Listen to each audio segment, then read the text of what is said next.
Bismillahirrahmanirrahim. Assalamualaikum warahmatullahi wabarakatuh. Waalaikumsalam. Innal hamdalillah nahmaduhu wa nasta'inuhu wa nastaghfiruh wa na'udzu billahi min shururi anfusina wa min sayyiati a'malina.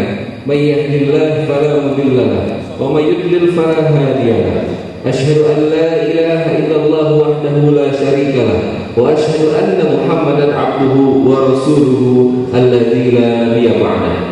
Allahumma shalli wa sallim wa barik ala sayyidina Muhammad wa ala ali sayyidina Muhammad. Faqala Allah ta'ala fi kitabihil karim. A'udzu billahi minasy syaithanir rajim. Bismillahirrahmanirrahim. Kullu nafsin dha'iqatul maut. Wa qala aidan alladzi khalaqal mauta wal hayata liyabluwakum ayyukum ahsanu amala. Puji syukur alhamdulillah kita dalam kesempatan pagi hari ini masih bisa dipertemukan dalam keadaan sehat walafiat. Salawat dan salam senantiasa terlimpah curahkan pada junjungan kita Nabi Muhammad sallallahu alaihi wasallam, pada keluarga, sahabat serta kita pengikut setianya yang mudah-mudahan konsisten dalam menjalankan sunnah-sunnahnya. Al-Mukarram Al-Muhtaram guru kita semuanya, pemateri pada kesempatan ini Al-Hajj Ustaz Abdul Aziz. Mudah-mudahan Allah senantiasa memanjangkan umur beliau, menyehatkan beliau, dan mudah-mudahan apa yang beliau akan sampaikan hari ini bisa membawa kemanfaatan buat kita semuanya. Amin ya rabbal alamin. Yang sama-sama kita hormati Bapak Kepala Sekolah kita, Bapak Faizin MPD, serta rekan-rekan guru dan anak-anak sekalian yang sama-sama kita harapkan untuk kesempatan pagi hari ini bisa menyaksikan acara dengan maksimal supaya bisa menambah wawasan keilmuan kita semuanya. Amin ya rabbal alamin. Langsung saja untuk acara yang pertama, kita awali kegiatan pagi hari ini dengan sama-sama membaca basmalah. Bismillahirrahmanirrahim. Selanjutnya sambutan dari Bapak Kepala Sekolah kita pada Bapak Faizin MPD, dipersilakan. Assalamualaikum warahmatullahi wabarakatuh. Alhamdulillahirabbil alamin alladzi arsala rasulahu bil huda wa dinil haqq liyudhhirahu 'ala dini kullih wa kafa billahi shahida. Dengan rahmat Bapak Wakil Kepala Sekolah Bapak Sulfahri, Bapak Ibu Dewan Guru, dan Bapak Abdul Aziz selaku narasumber yang akan memberikan pencerahan kepada kita berkaitan dengan pengurusan jenazah, serta anak-anakku yang kami banggakan kelas 11 SMA Islam Al-Azhar 18. Alhamdulillah kita panjatkan puji dan syukur kepada Allah SWT. Hari ini kita semua masih diberi kenikmatan, nikmat iman, nikmat Islam, nikmat kesehatan, sehingga kita tetap bisa bertatap muka walaupun secara daring. Anak-anakku yang berbahagia, hari ini kalian akan mendapatkan pelatihan berkaitan dengan kepengurusan jenazah. Hal ini yang jelas akan sangat bermanfaat kepada kalian. Bagaimana dari proses ketika meninggal, bagaimana bacaannya, termasuk juga dari memandikan, mengafani, dan diakhiri dengan memakamkan. Tetapi mungkin hari ini itu tidak sampai dengan proses dengan memakamkan. Anak-anakku, walaupun di masa pandemi ini ada sebuah keterbatasan, tapi intinya bahwa esensi dari proses pengurusan jenazah ini kalian bisa ikuti dengan baik. Bagaimana tadi yang Bapak sampaikan, proses dari memandikan dan mengafankan. Oleh karena itu, harapan Bapak bahwa apa yang nanti akan disampaikan oleh narasumber kita, Bapak Abdul Aziz, kalian bisa mencermati, mengamati dengan baik.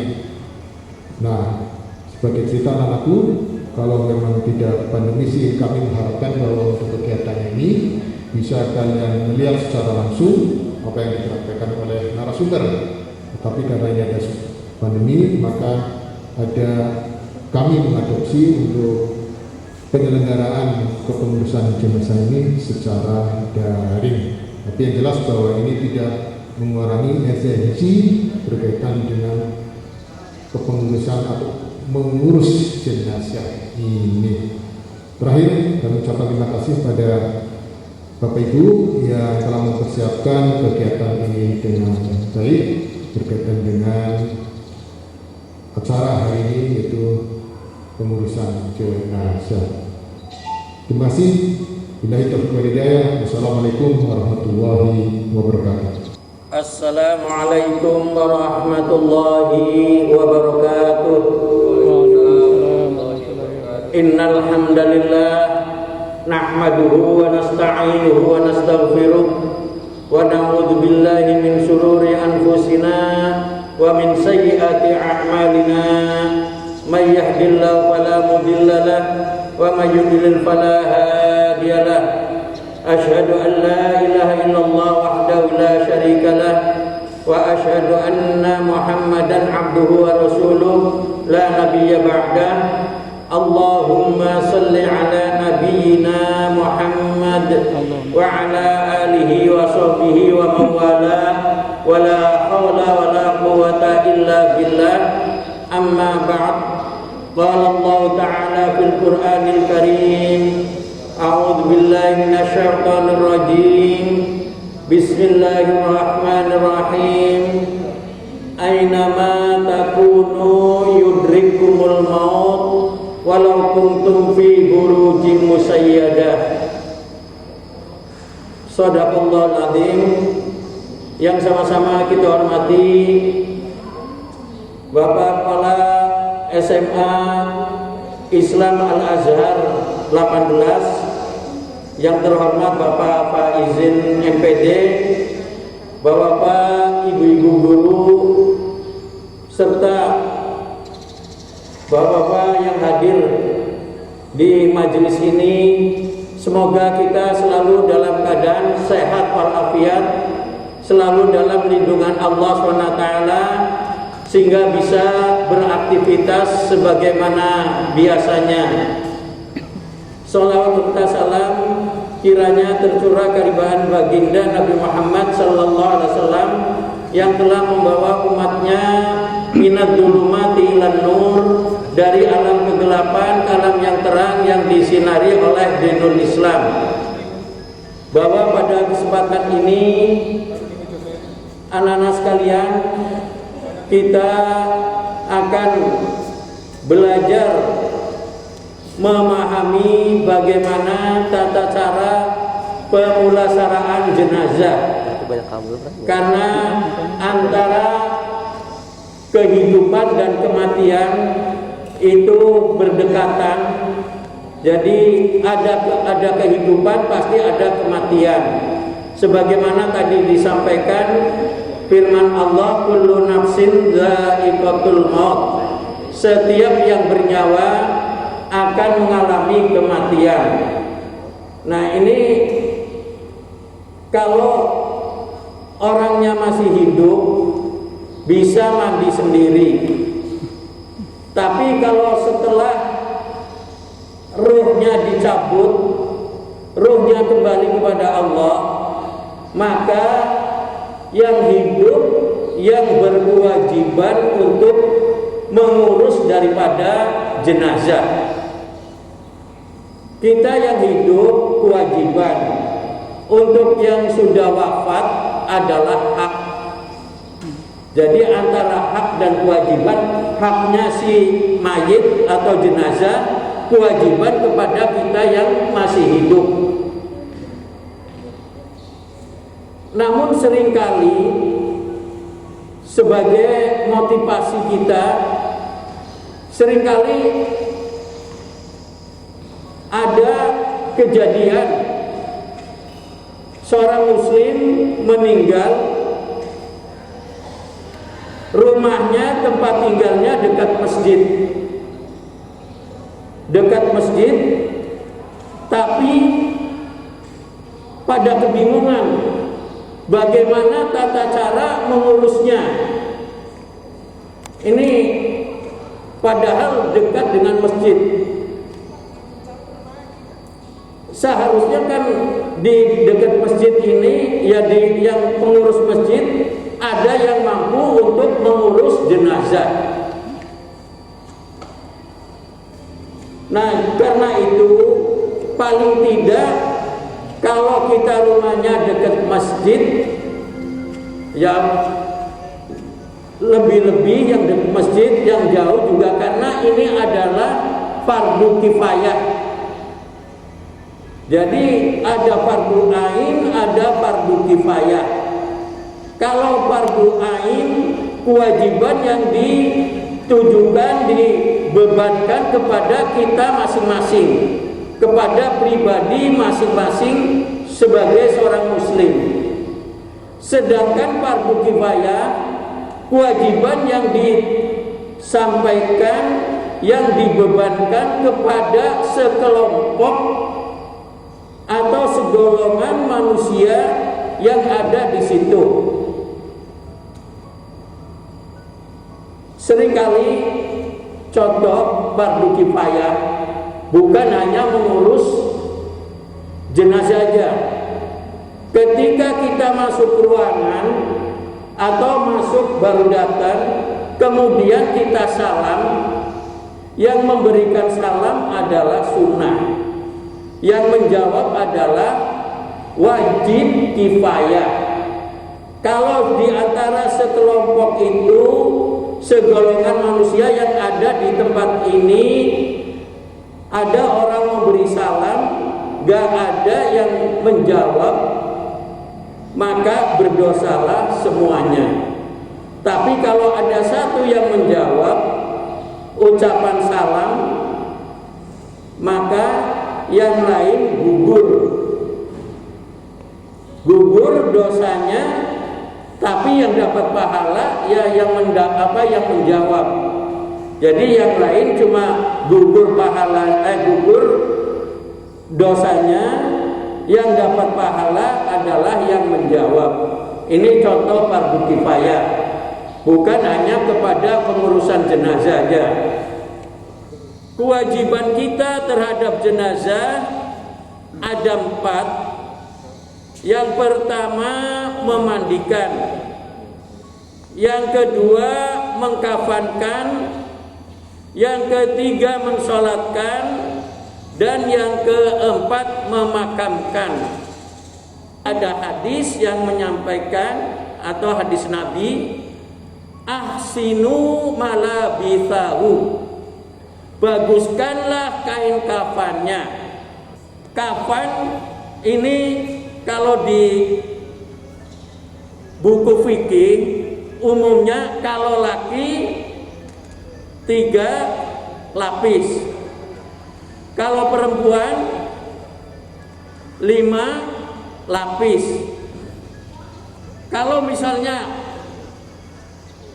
si ahli musibah, kalau sekarang sih ya kayaknya nggak mungkin terjadi. Misalnya ini yang meninggal ahli musibahnya memang benar-benar fakir, nggak punya apa-apa, adanya kain yang misalnya ini 1 lembar, ya apa adanya. Kalau nggak ada sama sekali, ya tetangganya yang mampu harus memberikan bantuan. Atau nggak ada, kalau zaman Nabi atau zaman sahabat itu ada Baitul Mal, ya diambil dari Baitul Mal. Nah, memandikan orang yang sudah meninggal agak beda dengan memandikan orang yang masih hidup. Kalau memandikan orang yang sudah wafat atau sudah meninggal itu nggak boleh kasar. Jadi harus halus, pelan-pelan. Jangan mungkin dendam begitu mandiin, wah kesempatan nih. Giliran ini sambil disentil. Lu dulu hidupnya. Nah, harus lebih halus, diperlakukan sehalus mungkin. Dan ketika yang memandikan itu kalau ada hal-hal aib yang ada pada jenazah itu tidak boleh diceritakan keluar. Makanya yang berkewajiban memandikan, kalau perempuan ya dari garis ibu, garis perempuan ke atas atau ke bawah. Kalau laki juga yang berkewajiban adalah ya dari garis laki-laki ke atas atau ke bawah.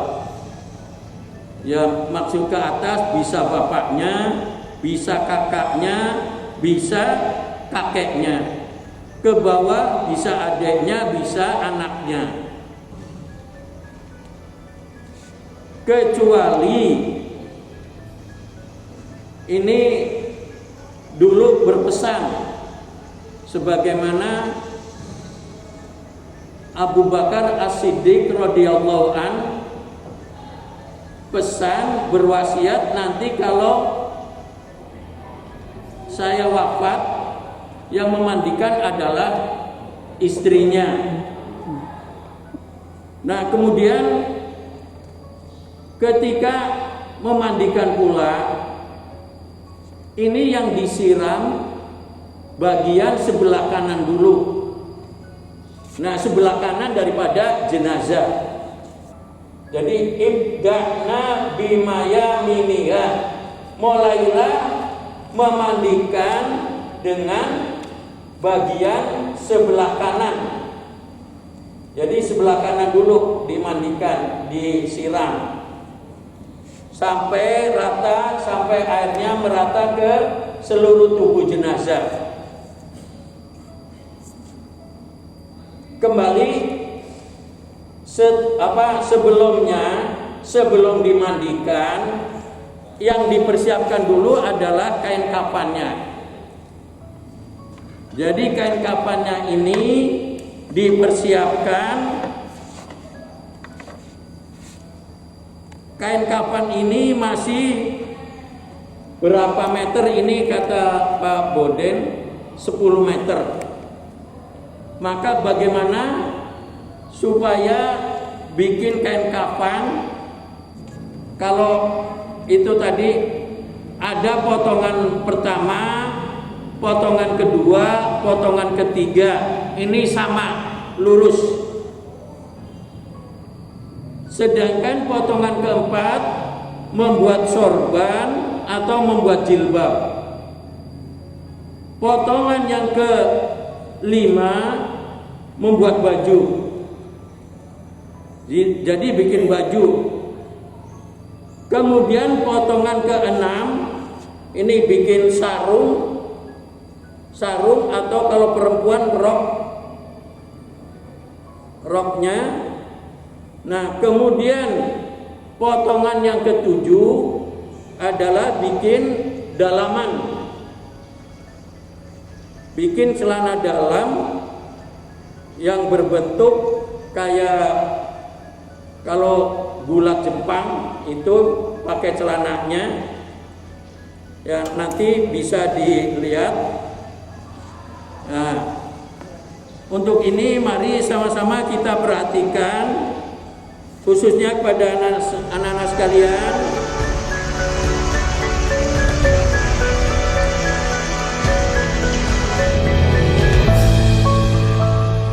Ini tata cara mempersiapkan kain kafan. Pertama-tama adalah dipotong. Ini tepinya kurang lebih 2 cm atau 2,5. Kemudian kita sobek. Boleh disobek sepanjang kain kafan ini.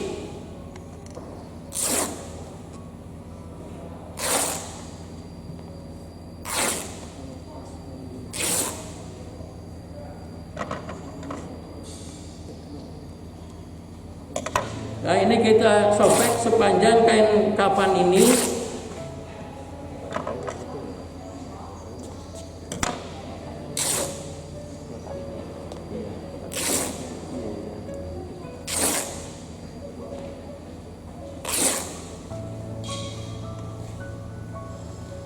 Nah, kita ambil dulu buat ngukur jenazah. Kita ambil kurang lebih 2,5 meter atau 3 hasta ini. Kita ukur 1, 2, 3. Nah, ini udah dapat 3, kita potong. Ini dipergunakan untuk mengukur panjang pendeknya jenazah. Ini buat mengukur, jadi kita ukur dulu. Ketika mengukur, ini dilebihkan 20 cm atau 30 cm. Ini yang sini kita ukur. Jadi ini lebihnya nanti buat bikin pocong. Kemudian di sini juga dilebihkan.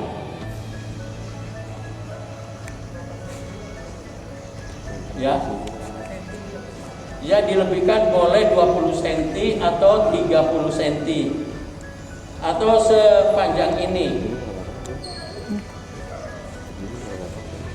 Ini setelah dapat baru kita potong.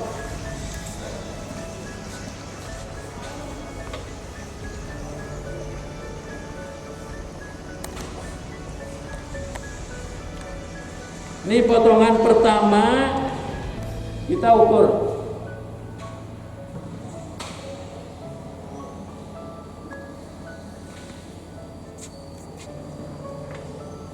Ini batasnya ini, jadi kita potong di sini.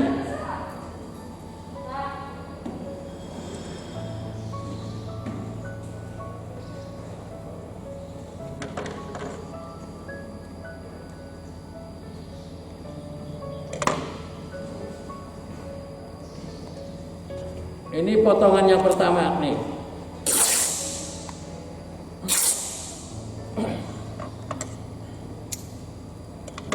Ini potongan pertama. Ini panjangnya sekian. Kemudian potongan yang kedua.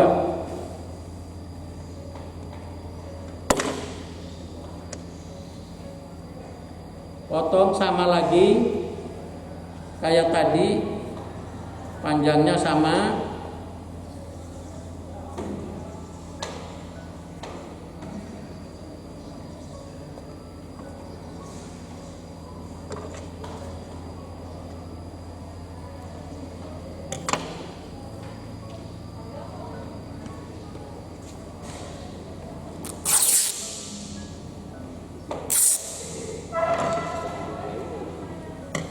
Jadi ini potongan yang kedua sama seperti potongan yang pertama.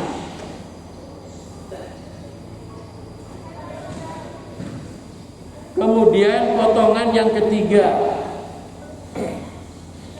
Potongan yang ketiga ini kita lebihkan ke sini. Jadi agak dikurangi. Dikurangi sedikit.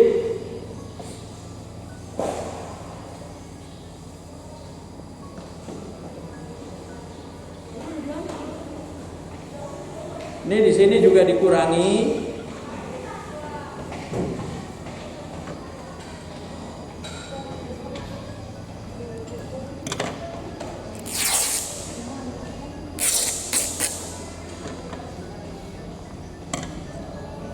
Ini potongan yang ketiga.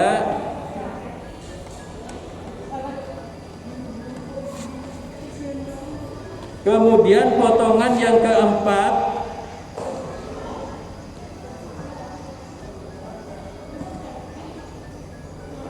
Potongan yang keempat kita membuat sorban atau jilbab.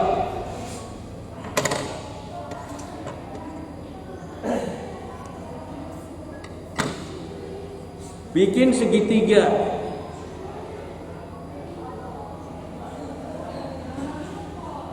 Bikin segitiga.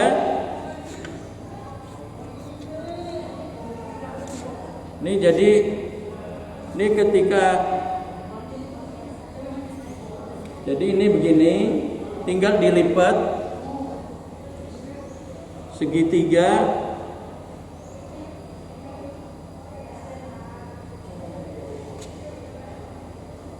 Dibikin apa, belah ketupat ya, belah ketupat.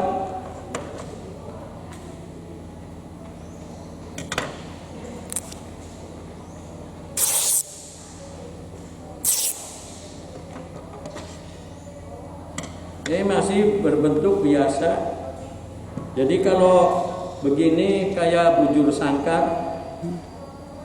Nah, dilipat kayak tadi untuk mengetahui mana yang buat dalam, mana yang buat atau buat atas, buat keluar. Ini dibikin begini segitiganya. Kemudian dilipat segitiga lagi.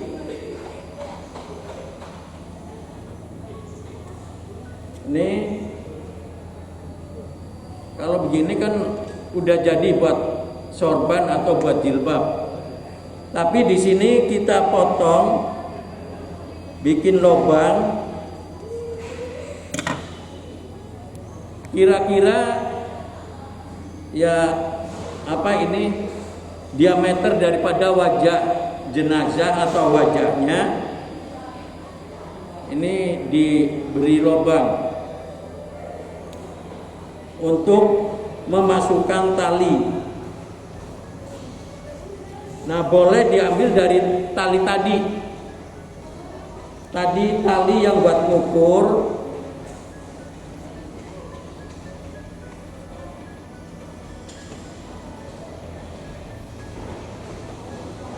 Jadi ada juga yang jilbabnya ini begini, terus dibelah jadi dua, jadi cuma satu lembar. Kalau ini kan berarti double. Nah, ini untuk memasukkan talinya. Ini kalau yang di sini nggak kelihatan, karena ini masukkan ke dalam.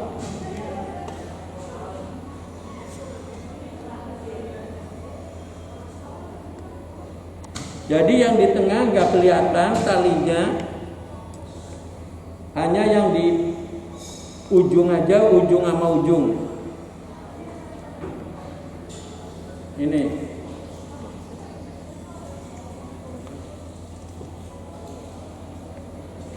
Kemudian ini kepanjangan jadi dipotong.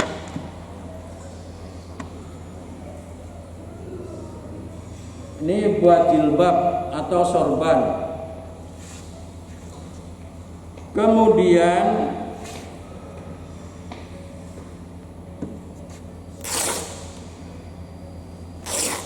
ini yang mulai agak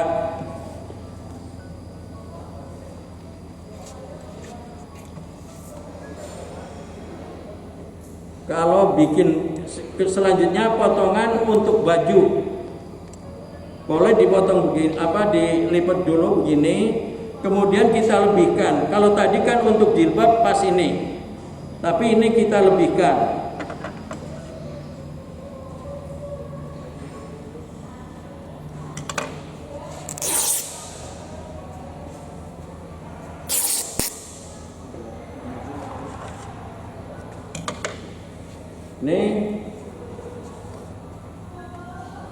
Ini potongan masih biasa.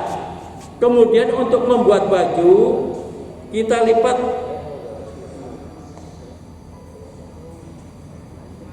Ini kira-kira segini.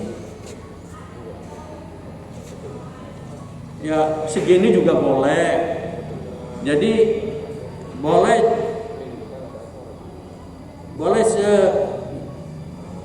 kira-kira 20 atau 25 atau 30. Jadi nggak ada batasan. Mau lebih kecil lagi juga nggak apa-apa. Ini. Nah, lipatan yang pendek ini adanya di dalam. Dilipat lagi. Dilipat. Kalau sudah dilipat begini, lipat jadi 2. Ini ujung ini digunting. Guntingannya.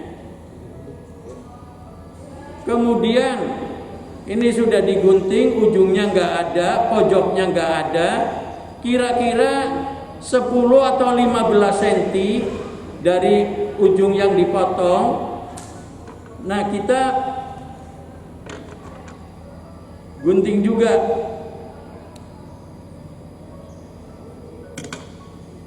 Ini kemudian disobek lagi.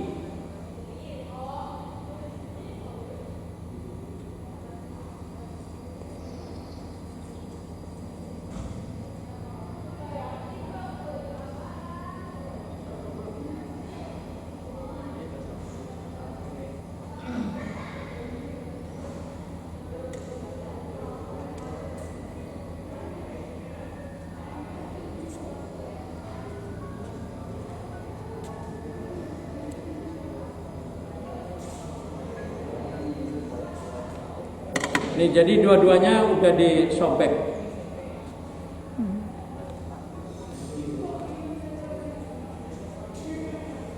Nih, jadi bentuknya jadi begini. Kalau mau sekedar buat bajunya kayak buat cukur, apa misalnya pakai ini langsung dipotong gini bunder, nggak apa-apa juga. Tapi ini saya membuat yang begini. Nah, kalau udah begini ini dibalik. Ini yang panjang. Ini yang panjang, ini pas garis ini kita gunting untuk buat kancing atau ikatan. Ini udah begini. Kemudian kita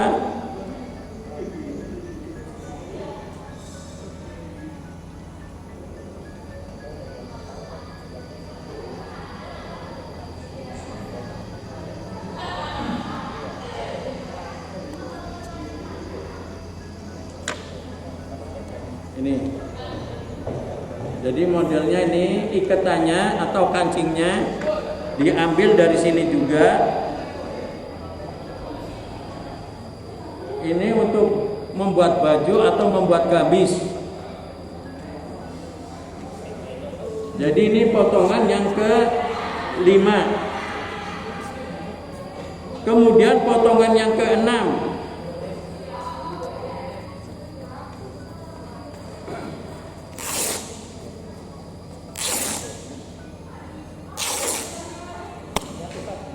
Potongan yang ke-6 membuat kain sarung atau membuat rok.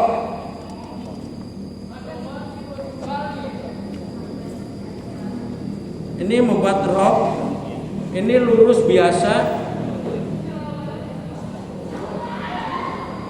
Ini juga menurut besar gedenya daripada badan jenazah. Kalau ini badannya kecil jadi cukup. Ini kita potong lagi.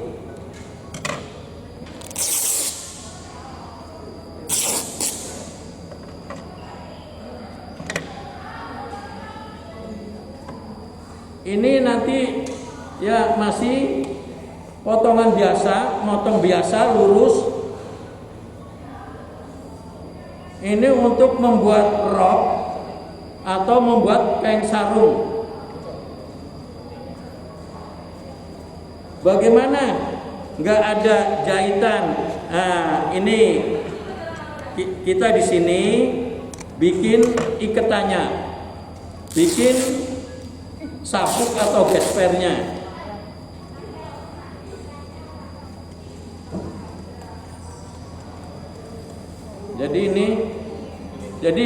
disobeknya jangan sampai habis, disisakan.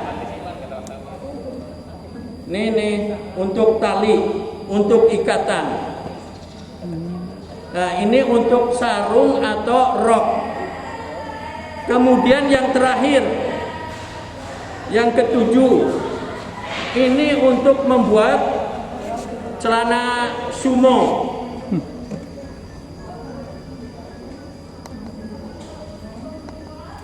Untuk membuat celana sumo atau celana dalam, Mas, cukup begini. Tapi kita buat talinya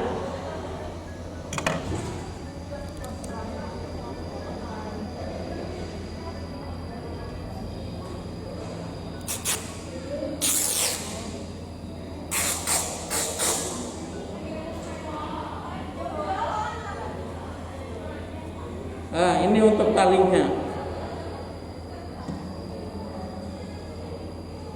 Jadi nanti dipasangnya begini, ini yang atas, ini yang bawah dimasukkan sini.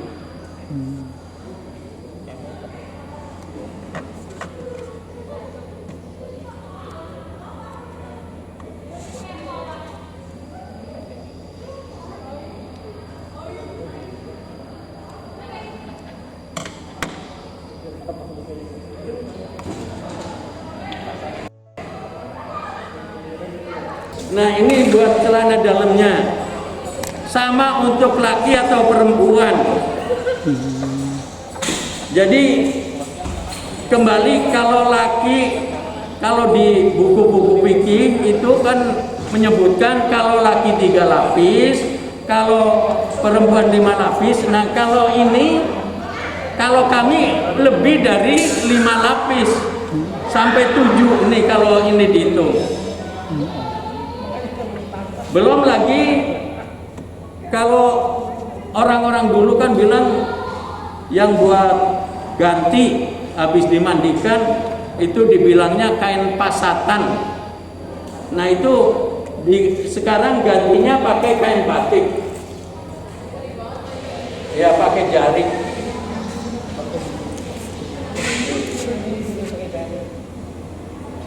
Nah, kemudian bikin tali. Nah, bikin tali, kalau badan saya hampir tiap hari diukur.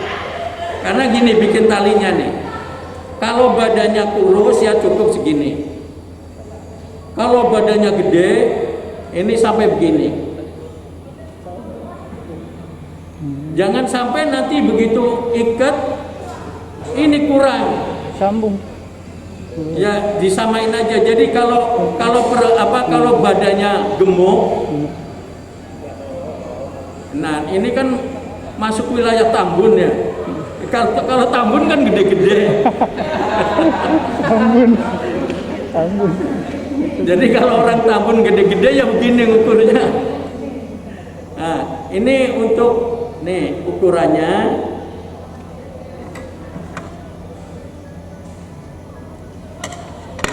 Boleh juga yang kedua sama, tapi sebaiknya agak beda. Karena nanti ini di tangan itu lebih panjang.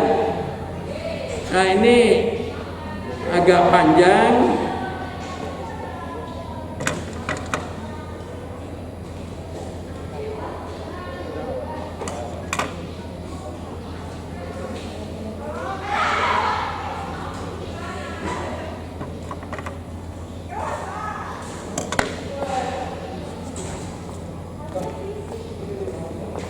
Jadi ini potongan 1, potongan 2, ini sama. Mohon maaf, ini sebaiknya dibedakan. Ini ada bedanya. Pertama, kedua. Kemudian potongan ketiga karena di lutut itu kecil, maka dikurangi lagi.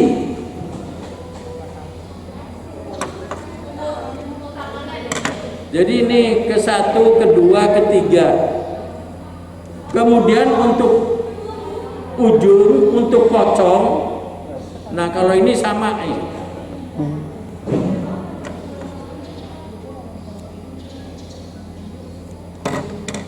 Untuk tali, kalau saya atau kami dari Bunga Kamboja seringan, ya bukan seringan, umumnya pakai talinya 5. Kalau 7 atau 3 boleh.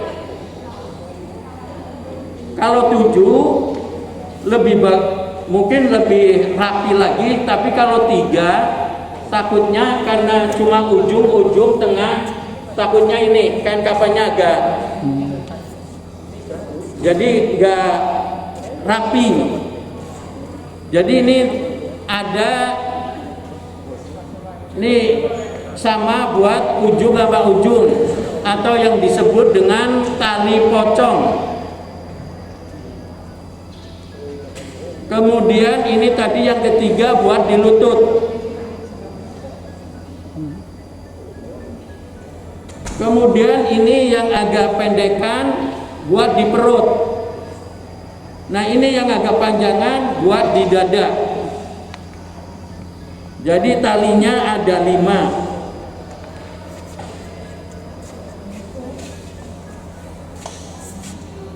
Jadi sebelum kita memandikan, ini kain kafannya dulu digelar.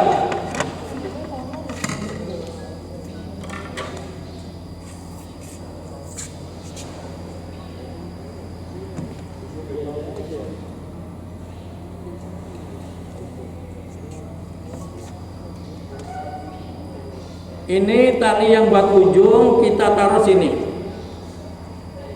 karena ujung sama ujung.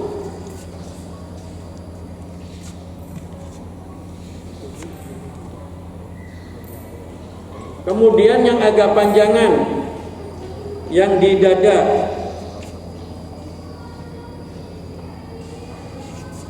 ini yang di perut, ini yang di lutut.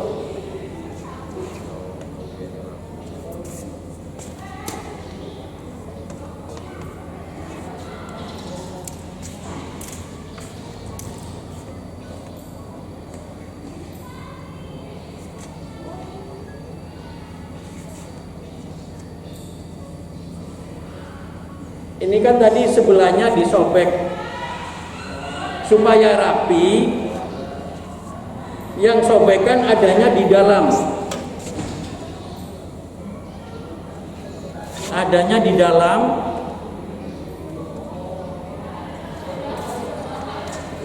Ini di sini agak nyerong, tapi bukan perbuatannya serong. Ini kain kafannya yang diserongkan.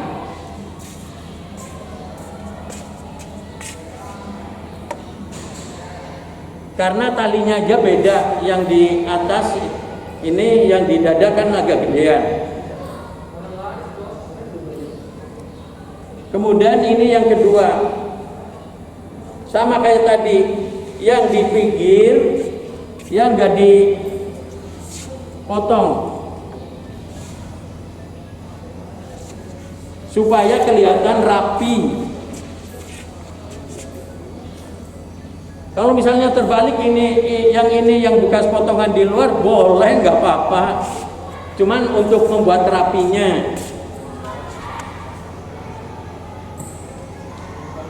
Nah kalau badannya gede ya agak dilebarin lagi bagian atas.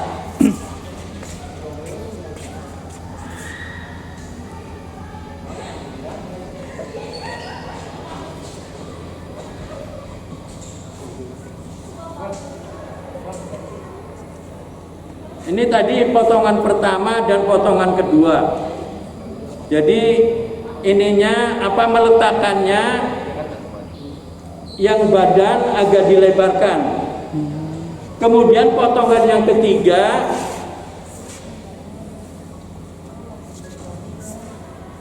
ini lurus tengah-tengah.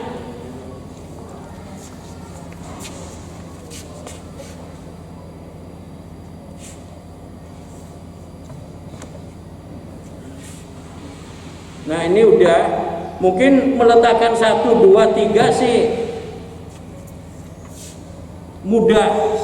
Kemudian meletakkan yang keempat, yang buat sorban atau buat jilbab.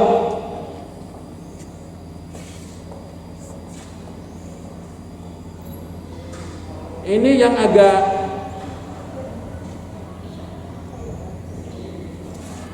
agak pendek, itu yang ada di dalam atau di atas. Jadi meletakkannya begini.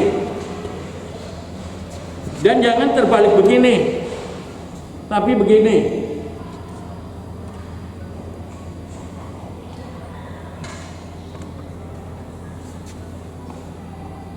Nih ikatannya nih. Jadi kembali saya ulang.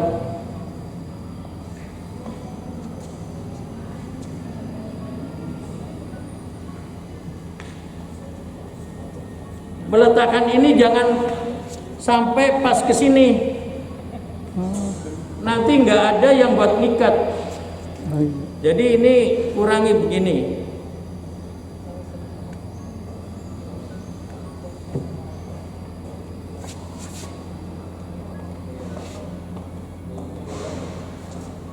Nah, ini sorban atau jilbab.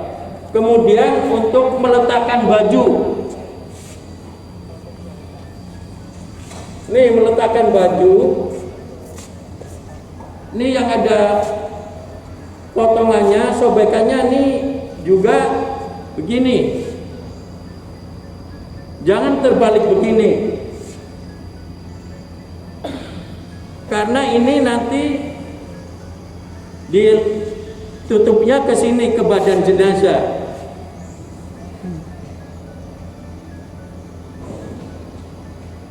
Jadi ini begini.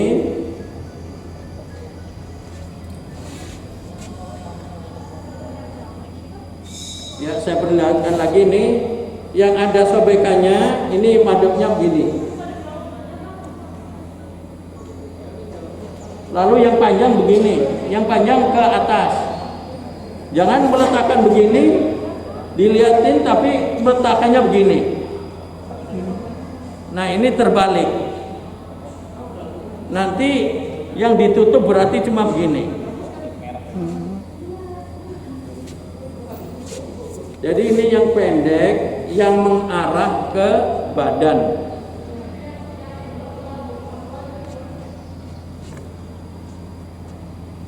Dan juga ini yang udah dilobang, jangan sampai lewatin jilbab, kedalaman. Jadi biar rapi, ini dilipat. Ini boleh begini, lipatnya ke dalam, baru diletakkan.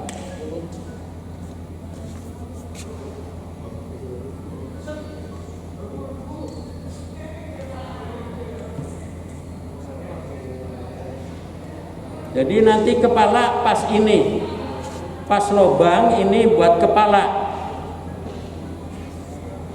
Kemudian meletakkan sarung atau rok.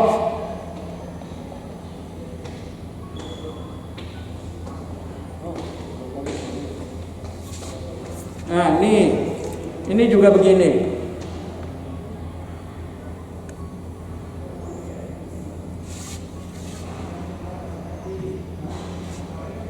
Kalau ada kapas, ini di sini diletakkan kapas. Kemudian nanti disiapkan juga buat bantal,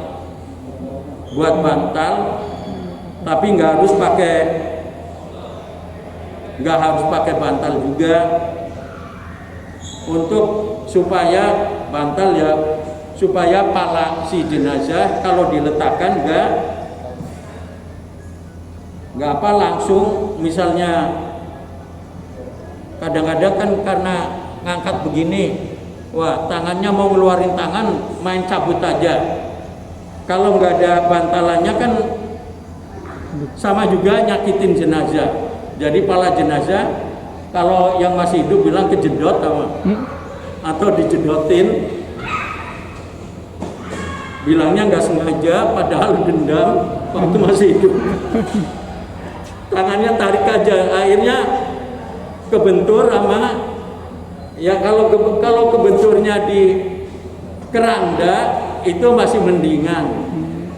Kalau kebenturnya di ini pas ngangkat dari tempat mandi di lantai.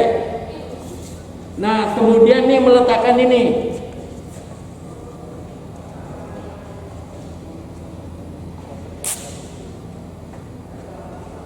Ini celana dalamnya diletakkan juga begini.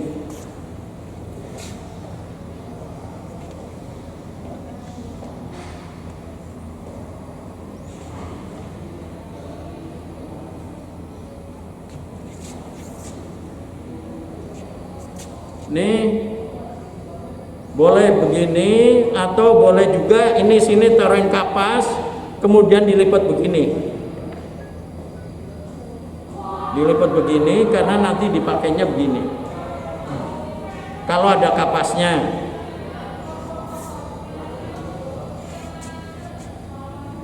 Nah, ini kalau sudah siap begini baru jenazah kita mandikan. Jangan belum disiapkan ini kan kapan udah main mandiin aja.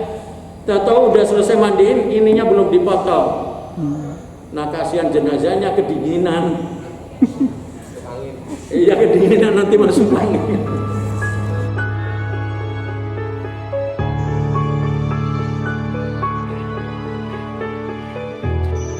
Yang pertama kan kita harus niat.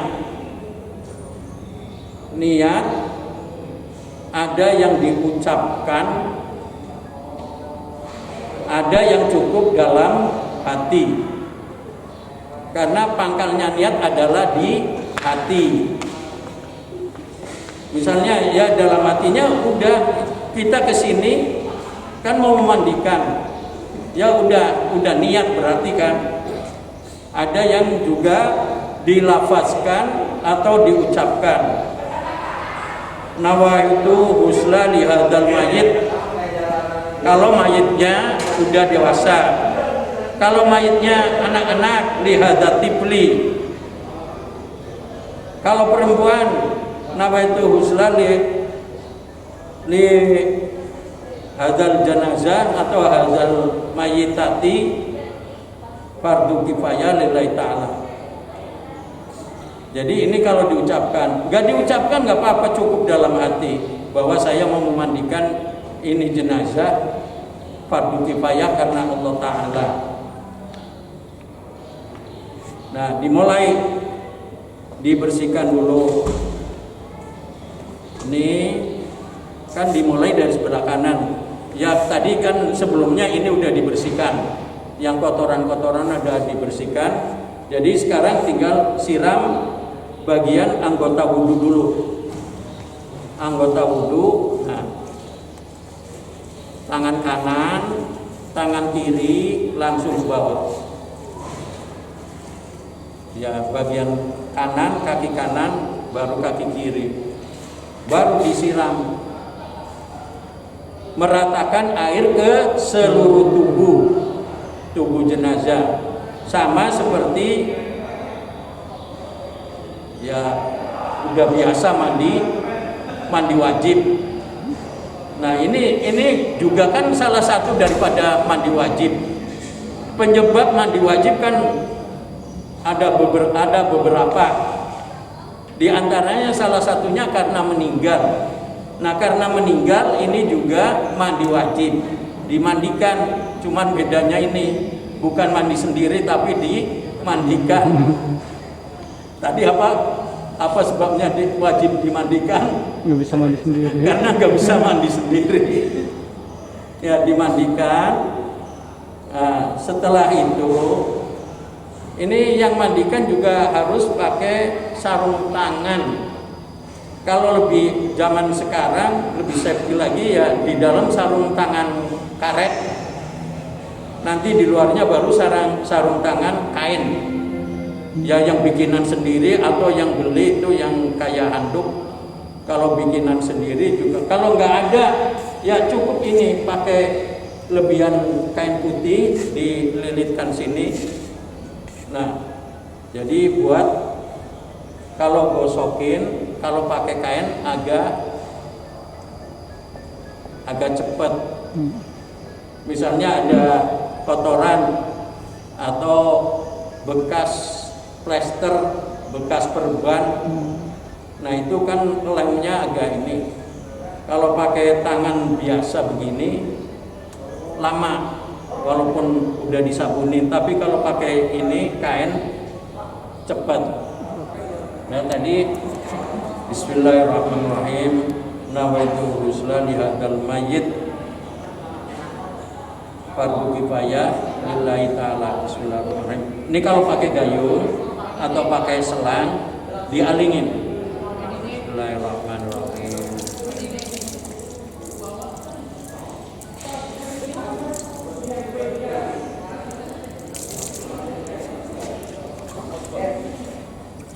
Terus ini bagian kiri. Jadi ini tetap ininya, mohon maaf nih. Jadi terbuka aja ini biar kelihatan. Nah setelah kanan, kiri, tengah udah, langsung meratakan air ke seluruh tubuh. Anggap aja ini udah. Terus kita sebaiknya kalau nyabunin ini tangan kita, kan tadi ada kain sarung tangan kain, jadi digosokkan.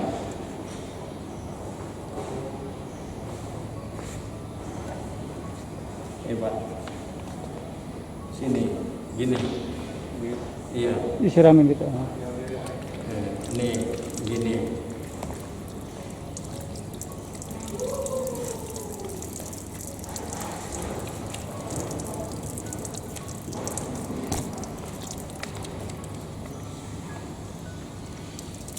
Ya udah Pak.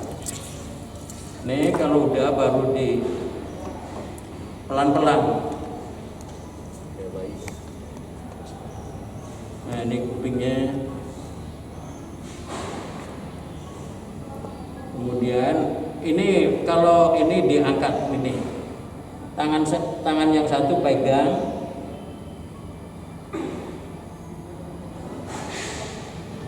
Nah, disiram. Kemudian sini, ini sela-sela jari-jari,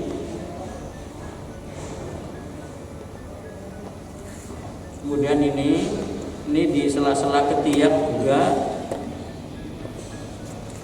terus sampai bawah,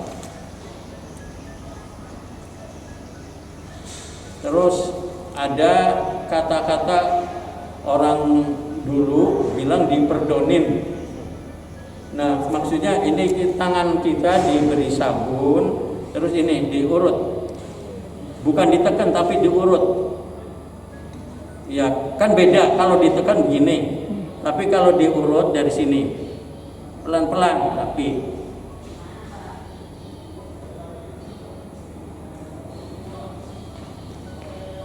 kalau ada kotorannya ya insya Allah keluar. Nah, kalau pakai selangnya airnya bukan dimasukin tapi sini. Jadi kalau keluar langsung ke siram. Nah, baru di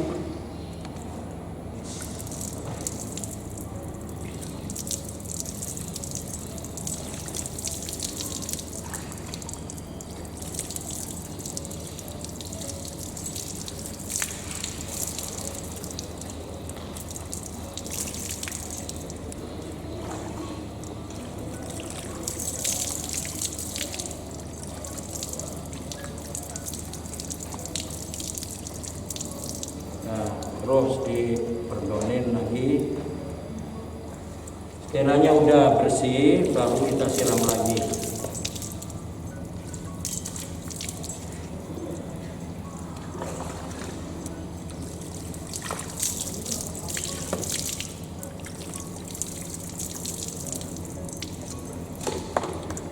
Nah kalau udah bersih Ini tadi diawali dengan anggota wudu.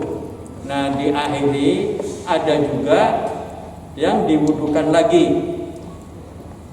Ada juga yang mengatakan bahwa ini kan mandi wajib. Mandi wajib kan menghilangkan hadas besar. Berarti hadas kecilnya sudah hilang, sudah tertutup. Karena hadas besar aja udah hilang, apalagi hadas kecil. Kalau hadas kecil kan itu tadi sama wudu. Ya, kalau hadas besar dengan mandi. Nah, ini tapi ada juga yang minta, Pak, tadi kan diawali dengan wudu, diakhiri juga dengan wudu. Ya boleh diwudukan. Bismillahirrahmanirrahim. Ini yang pakai niat. Kalau nawaitu wudu udah biasa. Tapi ya ini bersihkan dulu tangannya, walaupun tadi udah bersih. Nah, kemudian baru, karena ini kan nggak bisa kumur-kumur. Jadi cukup dioles ini. Apalagi menghirup, nggak bisa. Jadi ini cukup gini. Ya 3 kali.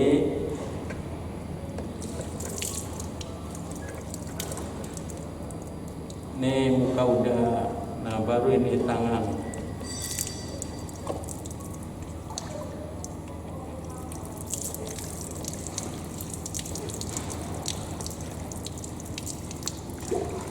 Nah, kalau ini mengusap sebagian kepala, kan ada yang ini dari depan ke belakang, kembali lagi ke depan, baru kuping. Ya, baru jari telunjuknya masuk ke sini, baru diputar ini. Ada juga yang begini 3 kali, kuping 3 kali.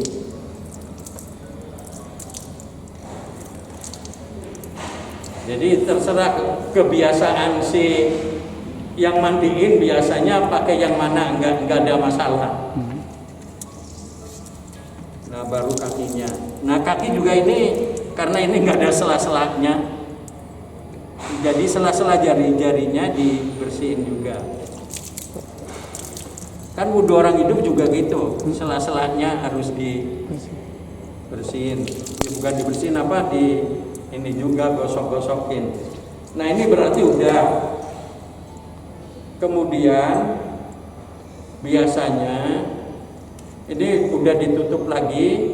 Keluarga kalau mau nyiram pakai air kembang atau air kapur barus. Karena sekarang nyari daun bidara udah agak susah. Bahkan ada yang gak kenal ini daun bidara mana, bentuknya kayak apa. Jadi ya abdolnya sih pakai daun itu bidara. Tapi anak sekarang ada yang gak kenal mana daun bidara, mana daun rambutan. Jadi itu pakai air kembang yang udah dicampur sama kapur barus. Untuk keluarga siraman terakhir. Ada mewakili? Ya, ada mewakili. Dari keluarga, Pak. Ya, ini keluarga. Pak. Pelan-pelan, Pak, ya. Dari atas ya. Iya.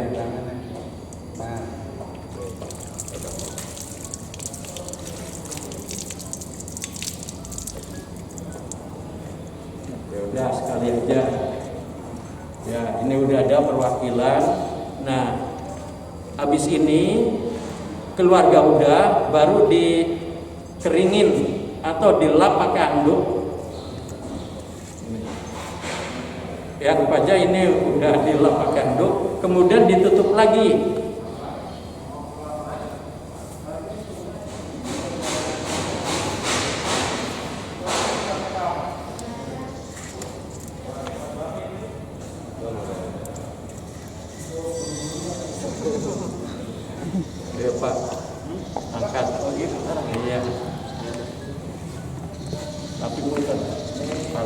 Nih kepala pas itu tadi lubang.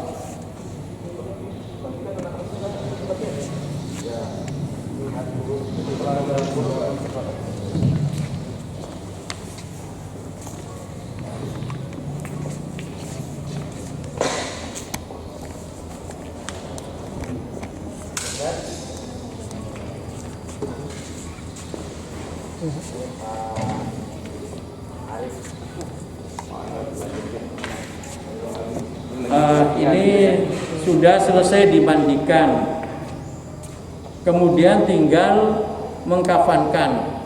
Nah, mengkafankan yang tadi diletakkan terakhir, yang pertama dipakaikan.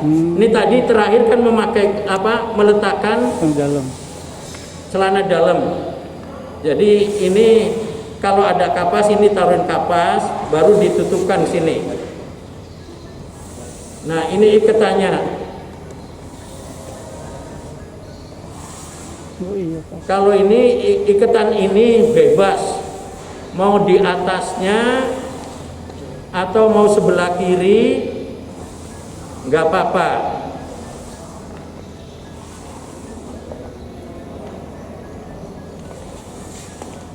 Nah, ini udah celana dalamnya, kemudian kain sarung.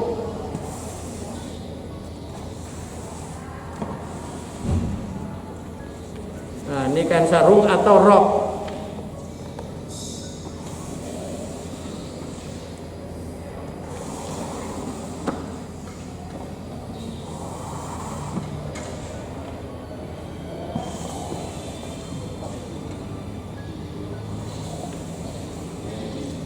Ini tadi ikatannya, talinya, supaya jangan melorot. Oh iya. Ntar kedodoran, jadi diikat.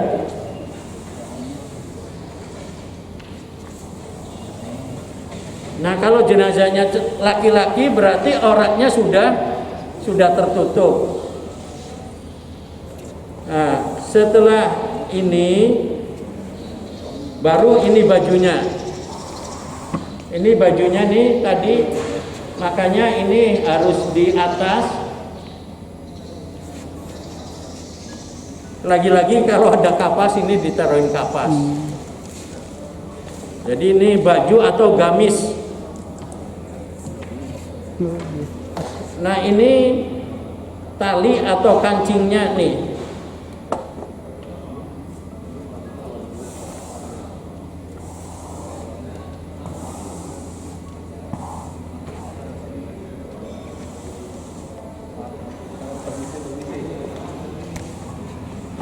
Nah, ini dimasukkan ke bawahnya. Ini maksudnya ini masukkan ke bawahnya.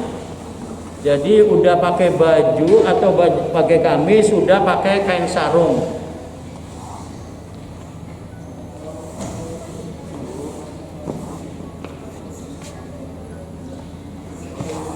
Jadi aurat benar-benar sudah tertutup.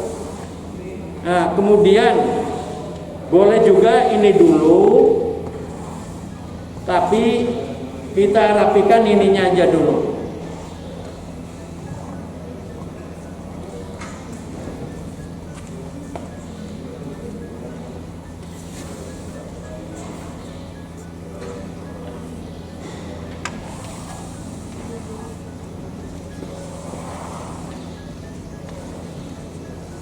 Ini yang lapisan itu tadi yang serong nih, yang sedikit.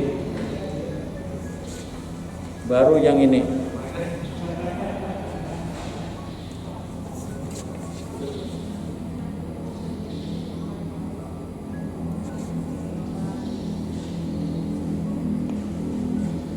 Kemudian ini dulu.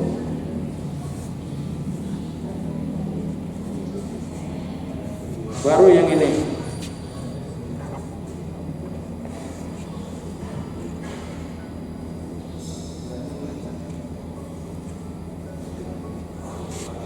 Untuk ikatan ini adanya harus sebelah kiri jenazah. Karena nanti kalau dimiringkan berarti posisi ikatan adanya di atas. Jangan ikatannya ada di sebelah kanan jenazah. Ketutupan begitu dimiringkan mau nyopot talinya. Jadi ini ikatan ini adanya di sini sebelah kiri.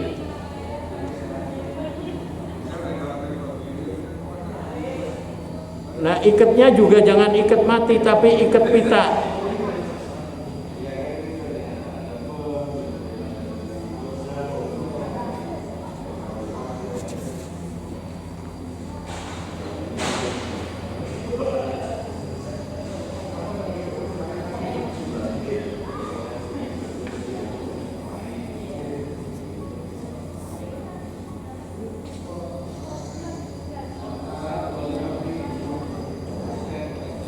Jadi ikatan yang 3 ini posisi ada di sebelah kiri badan jenazah.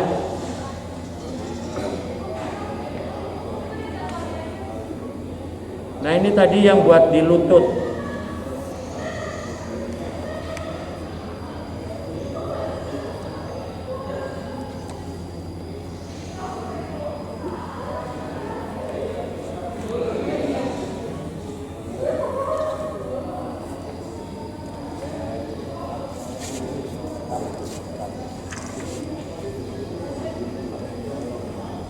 Nah, ini bagian badan udah. Sekarang bagian ujung kaki.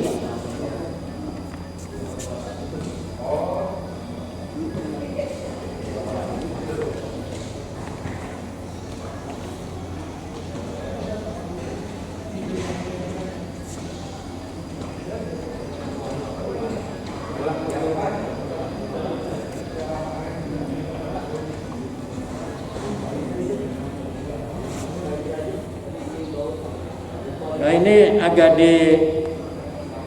dililitkan buat ngiket. Ini adanya di ujung, bukan di sini ya.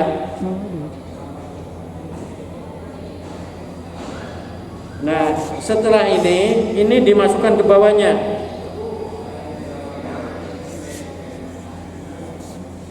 Kalau udah semua ini ditutup lagi pakai jarik atau kain batik.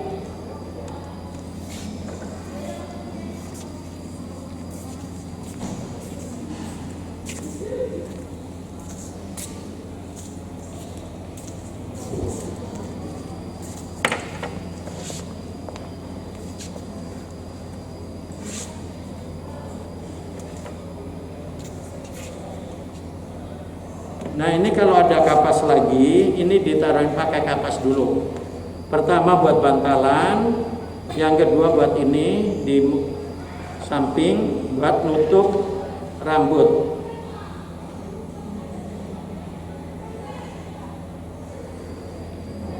Nah, ini sorban atau jilbab.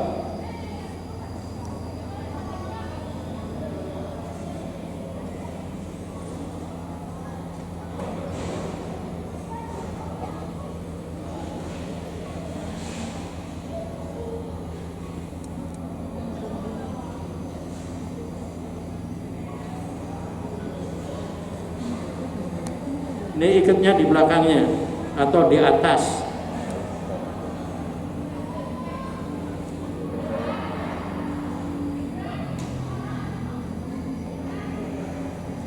Nah, ini ujung daripada sorban atau jilbab masukkan ke dalam kapan.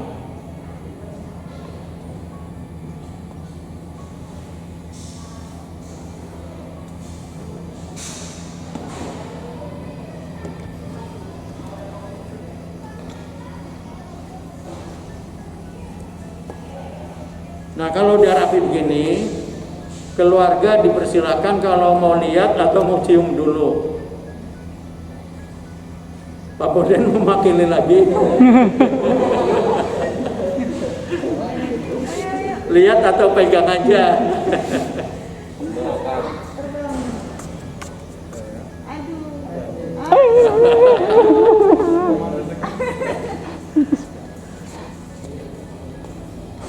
Nah ini setelah dimandikan, dikafankan.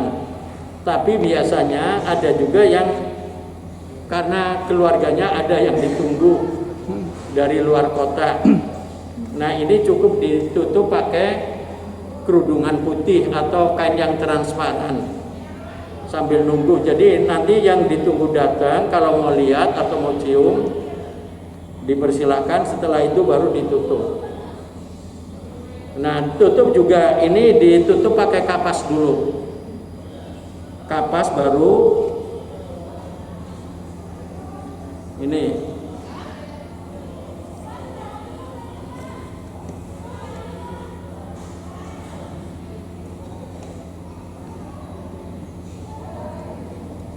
Jadi nutup juga bukan langsung tutup gitu aja. Kita doain dulu. Kita berdoa, minimal dibacakan suratul Fatihah atau ya Allahumma ighfir lahu warhamhu wa'afihi wa'fanhu, atau pakai bahasa Indonesia juga nggak apa-apa. Terserah bisanya pakai bahasa apa. Ya bagusnya sih yang minimal Allahumma ighfir lahu warhamhu wa'afihi wa'fanhu. Setelah mari kita sama-sama kita iringi penutupan wajah almarhum dengan baca suratul Fatihah. Semoga almarhum diwafatkan dalam keadaan husnul khotimah, diampuni segala dosanya, dimaafkan kesalahannya, dilapangkan dalam kuburnya, diterima dan lipat gandakan amal ibadahnya. Dan kepada keluarga yang ditinggalkan semoga diberikan kesabaran, ketabahan, keimanan dan takwa pada Allah SWT. Lahum al-Fatihah. Baca surat Al-Fatihah baru ditutup. Bismillahirrahmanirrahim. Allahumma ja'al libathahu anil karim atalul jannah ya Allah ya Rahman. Rabbana wa ilaikal masir. Diikat.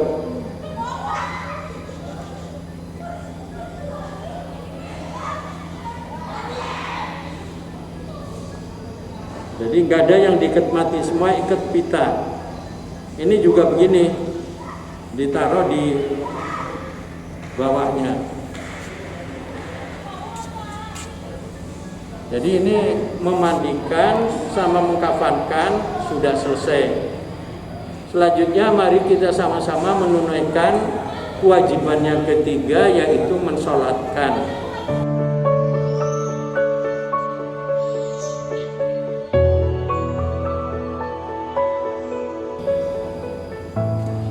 Ya, kan sholat ke sana madhabnya.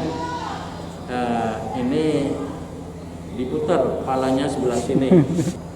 Jadi gini,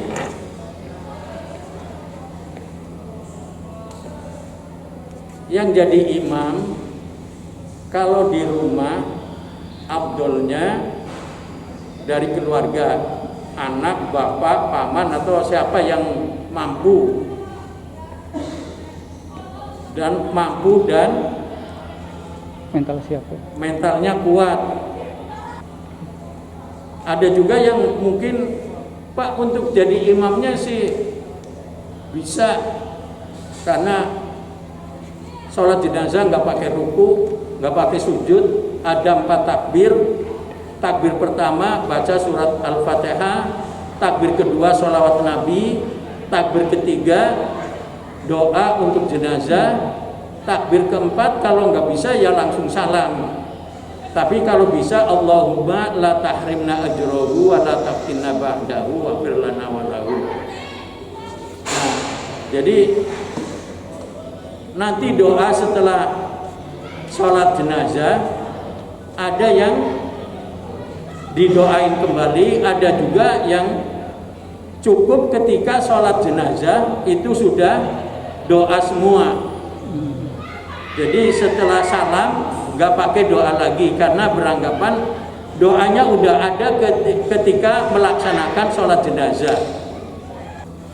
Posisi imam kalau jenazahnya laki-laki berada dekat dengan kepala jenazah. Sedangkan kalau jenazahnya perempuan, itu imam berdirinya sejajar dengan perut jenazah atau pusar jenazah.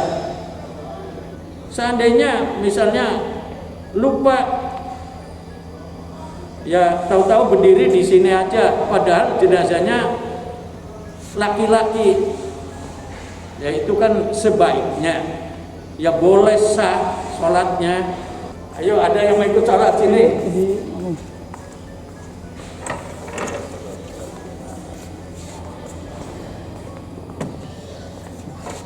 Pak Imam ini di masjid apa di? Kamu ini lebih Mekah.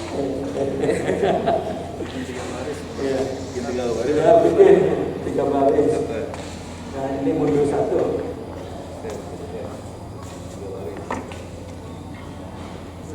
Ya. Assalamualaikum warahmatullahi wabarakatuh. Bismillahirrahmanirrahim. Kullu nafsin dha'iqatul maut. Mohon maaf. Kita sama-sama maklum almarhum sebagai seorang manusia yang dalam kehidupannya mungkin ada kehilapan, ada kesalahan. Mohon untuk dimaafkan. Dan kalau ada urusan keduniaan, keluarganya agar menyelesaikan supaya almarhum tidak punya beban, tidak punya sakutan urusan keduniaan. Artinya semua urusan keduniaan sudah dilimpahkan atau diambil alih oleh keluarganya. Dan sholat jenazah tidak ada ruku, tidak ada sujud, ada 4 takbir.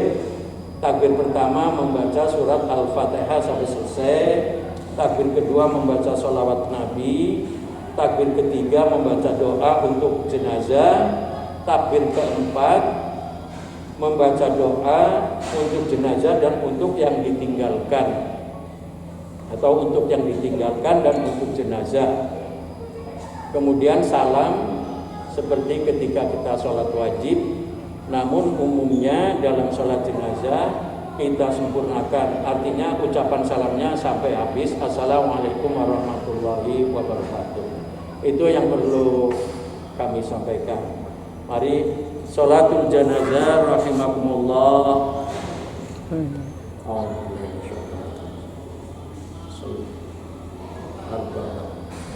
Allahu Akbar.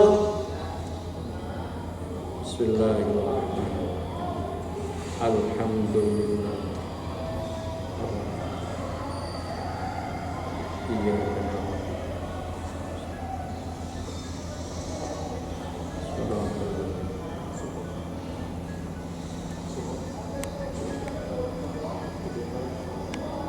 Allahu Akbar.